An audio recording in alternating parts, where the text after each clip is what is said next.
Like I'm a writer, so that's kind of where I found my voice. Nice.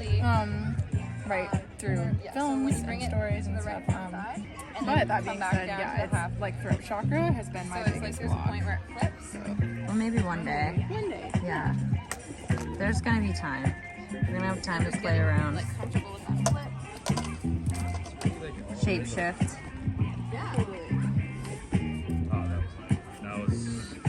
It's like with this one, it's not so much right now. With like anything bouncy or like that, and this can be. Yeah, that's probably my biggest problem as an artist too, is just feeling too fragmented, too torn in too many different directions and never finishing things. But I also feel like I'm like getting these things 90% done so that when I'm really ready to launch them, I could probably even just hire somebody to tie up the loose ends, you know? So maybe it's all as it should be. But only time will tell, because if you don't follow through, it's not. Oh, I thought you were going to do like a 2. It's the biggest problem. And I feel like sometimes it does take a long time, like it's like a big canvas, you know, and so I spend years making all the, waiting for the layers to dry and reforming it or scrapping it, restarting. And I don't think that's such a bad thing, but it is so good to have like one driven path.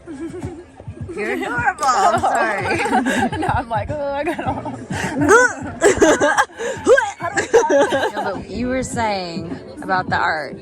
About the art, yeah, just having one driven direction, having a goal, having that accomplishment is such a like invigorating moment, and that's one of the biggest things I've learned coming into my artistry and my own confidence, and just being like, okay, this is my worth, like this is me, and this is why I'm here. That's brave.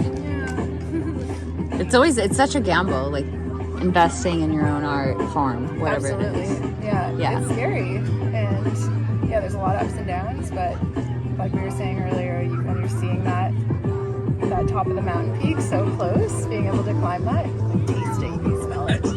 You just know, right? There's that inner knowing of intuition of like, well, if I complete this piece or complete this phase of my artistic journey, I know that what comes out of it is going to be magnificent. Yeah, absolutely. How could it not be? Yeah. Like if you really do the work. Yeah. Transformation, absolutely. And you guys seem so dedicated to it, like just living it. Yeah. Yep. Yeah. How long has it been like that for you? Well, yeah, that's the thing. I was going to say this is a very new thing. Even just this past June, like I ended things with my partner. He was supposed to come on the bike trip, and that was a big step in realizing my own self-worth. Like we were mentioning earlier about your parents, just the like faking it essentially just for a relationship and being like, well, we've come this far, like it's easier to stay than it is to go. But there were so many nights I was up crying or just feeling super empty, and I don't think that's what a relationship should be. If you're with someone, you know, it should be whole, and if it isn't, there should be room for compromise and room for growth, but there wasn't in this situation. It was a very intense it was stuck, fixed energy. Yeah, it was a very beautiful transformational experience for me, but super scary. And I actually had this moment after I ended things. We went on this big walk around the golf course, and it was a lot of gaslighting and manipulation and the blame game, and so I felt super guilty, but at the same time so relieved. So I went to my room, turned off all electronics and lit all my tea lights. I was staring at the flame, and one of the flames grew a little bit bigger. I think I had some essential oils in the candle dropped accidentally, and made the decision to pour it out with water, where the flame grew literally like 10 feet in front of my face. This massive, like a, oil fire with water. Holy shit. It exploded. I could have caught my whole apartment complex on fire. I could have caught my hair on fire. Right. And I kind of like calmed myself, like collected myself. But it was so symbolic of basically trying to end the relationship the way I had with water and being fire, just explosion in my face. And then when I finally like tuned in to like my truth, then I realized exactly what to do and how to handle that situation. Slowly smothered it and backed away. This is no longer my responsibility. His happiness is not my responsibility, and a lot of that shame and blame was on me in that relationship, which is so unfair. And like having a great sister around and my family and like lots of beautiful women I worked with at the people up telling me how not only were they waiting for us to end, but it was just like, you deserve so much better. And part of me was almost heartbroken, like, why didn't you tell me this earlier, you know? But you can't tell someone. Right. You gotta let them. They'll just resist it even more. Yeah, exactly. You can lay out the tools and be like, this is what I see. The reality is I was the one living it. I knew how bad it was. That's the biggest shift I've had so far in this past year. That has also shown me on my creative side and wanting to get more into film and jewelry and murals and moving to the city, to Victoria, which I never thought I'd want to live in a city in my life. Just really seeking opportunity and diversity and culture and yeah, it's scary. You know, I'm looking for a place with a girl. You're gonna blow up. Oh, and I feel that. For the first time in my life, I can confidently be like, this is Just gonna a matter of happen, when, not if. It's just a matter of when. Yeah.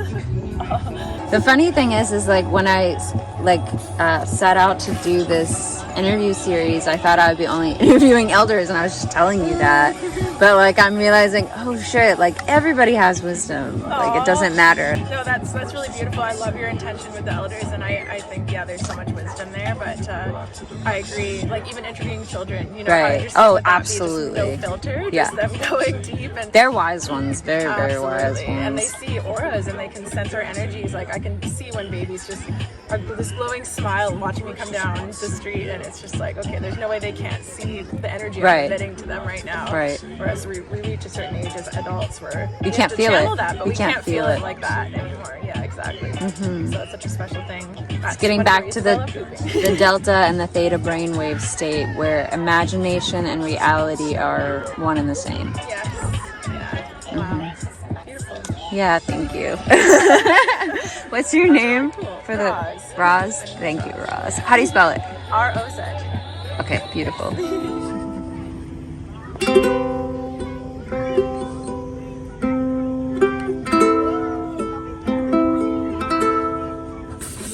It's a nice little youth.